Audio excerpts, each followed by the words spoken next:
Okay, let's try to understand the concept of kernel. So far we have seen linear SVM, and then we try to understand the different kinds of soft margin classifiers, and then we have gone through the equations of mathematical equations in 2D, 3D, and then ND planes. Okay, and then we also understood the concept of hyperplanes. Now we are trying to understand how to handle the nonlinear data using the kernels.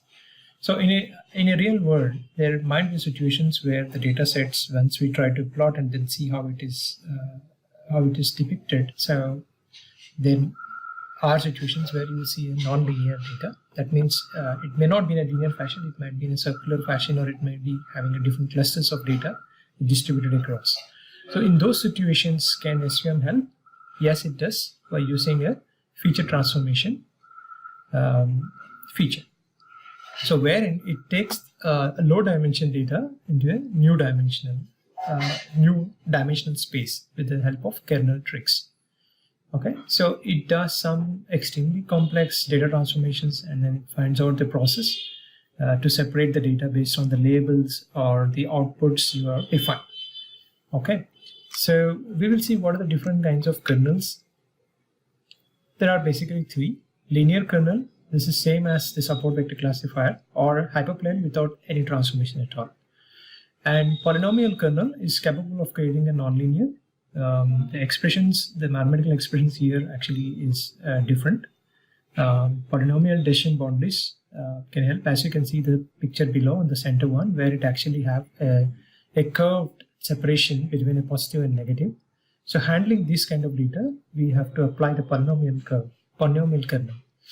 RBF is much more complex than the above, and this is actually more capable of transforming a high nonlinear feature space to a linear ones. So it's actually capable of even creating an elliptical or enclosed decision boundaries. Okay, so in a nonlinear kernels such as RBF, you can use the parameter called gamma and sigma. In some places it's called as gamma, in some books it is referred as sigma. This is actually the control point, that the amount of nonlinearity in the model. The higher the value of sigma, the more the nonlinearity introduced. Okay, so the lower the value of gamma, that means it's the lesser the nonlinearity. So apart from sigma, we also have the C, which is actually the cost. Okay, the misclassification cost, which we have covered in the previous topics. So when sigma is high, that means more nonlinearity is added. As you can see, there are three depictions here. When sigma is equal to 0, and then you have a very straight classification of the three data clusters there. And then as you keep on increasing the sigma value from 10 to 100, the clusters are very specific, and then they are actually trying to map most of the data points. But yes, I mean, as the complexity increases in terms of once you're trying to map most of the data points, there is a high chance of being a overfitting of the model.